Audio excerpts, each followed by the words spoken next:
Hello everyone, मी वैशालीज किचनमध्ये तुमचं सर्वांचं खूप खूप खूप मनापासून स्वागत आहे। आज वैशालीज किचनमध्ये अख्खा मसूरची रेसिपी होणार आहे।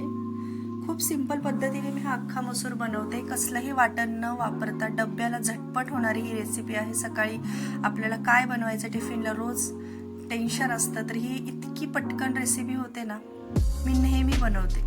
तर चला तर मग रेसिपीला सुरुवात करूया। सर्वात आधी मी गॅस ऑन केला आणि त्यावरती एक छोटा कुकर ठेवलाय।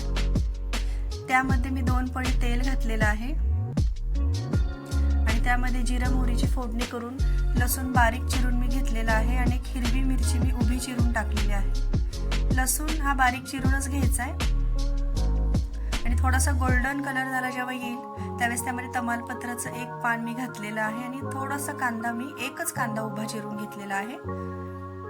फक्त लसूण, कांदा आणि एक हिरवी मिरची, बस एवढंच, जास्त काही नाही। आणि फोडणीचं आपलं नेहमीचं साहित्य, याच्या पलीकडे जास्त काही लागत नाही। आणि मसाले सुद्धा अगदी घरगुती मसाले आपण यात वापरतो। आता याच्यामध्ये मी हळद टाकली थोडीशी, 2 चमचे मी घरगुती काळा मसाला टाकलाय आणि लाल तिखट पण घरगुती टाकलेला आहे आणि एकदम अर्धा चमचा जर तुम्हाला हवं असेल तर गरम मसाला टाका, नाही टाकलं तरी चालेल। आणि हिरवी मस्त कोथिंबीर टाकायची थोडीशी। आणि हा अख्खा मसूर मी 2 तास भिजवून घेतलेला आहे। तुम्ही रात्री जरी भिजायला टाकला तरी चालतो। मस्तपैकी हे मिक्स करून घ्यायचे, छान मीठ टाकून घ्यायचे चवीप्रमाणे।